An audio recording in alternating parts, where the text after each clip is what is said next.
Streaming now, this is the Wood TV Live Desk.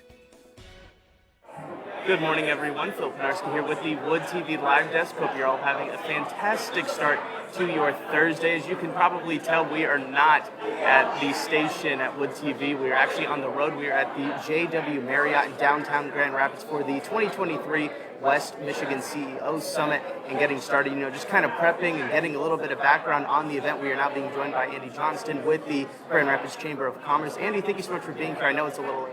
No, it's not. We're morning people. We're ready to go with the chamber, and we're excited for a great event. Right. No, exactly. And just try and give us a little bit of background on what we can expect coming up later on in the day here at the JW Marriott. Yeah, we like to bring business leaders together to talk about how we can drive a more thriving and prosperous West Michigan for everybody. The theme for today is about resiliency. What can we do as leaders to create stronger teams, stronger companies that are going to create a stronger community? What we find is that once-in-a-lifetime events seem to happen all the time, whether it's a housing crisis, banking crisis, pandemic, inflation. What you can always expect is the unexpected. So as leaders, how do we think about that? How do we prepare ourselves and our teams for that? Things coming down the road we're going to be talking about include how do we grow the population in West Michigan? How do we deal with AI, global supply chain, those kind of issues? Mm-hmm. Right. No, and you kind of touched on just those issues that you mentioned. And, I'd love to hear what your own opinion is of just sort of what is some of the top issues that Grand Rapids specifically and West Michigan in general are facing in the business world today.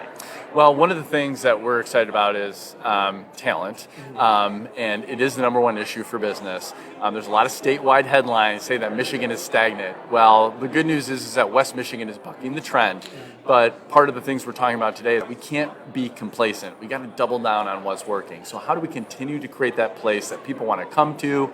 We're going to also be talking about new initiatives to attract and retain more foreign-born folks here, because that's one of the ways we can grow our region. Right. No, and I guess just here on the live desk, we're going to be talking to a lot of different CEOs, presidents, members of the business community. They're all gathered here for the summit. Talk about just the importance of having a summit and an event like this in West Michigan. So what we find is that you get better by working together, learning from successes and failures. In the 5 years that we've done this, we've seen some great takeaways happen that have led to stronger companies. One of the things we talk about is the entrepreneurial operating system. It's a way to think about how you organize and run your company. It's one of the things we highlighted at our first event, so we're going to be talking about that again today. It's just really effective at creating strong companies. So it's those kind of things that help, but it's really about people. It's always what it comes down to, strong connections. The stronger, the more social capital we have and can create within our community, the better we'll be. Right. And as I mentioned, we're going to be having lots of CEOs, presidents, members of the business community across West Michigan here on the Wood TV Live Desk throughout the day, so stay tuned. We're going to be bringing you throughout the duration of the summit. Andy, thank you so much for stopping by the Live Desk. Thank you. Really appreciate it. And we want to thank everybody else for tuning in to this latest edition of the Wood TV Live Desk. I'm Phil Penarski, and we hope to see you in the next one.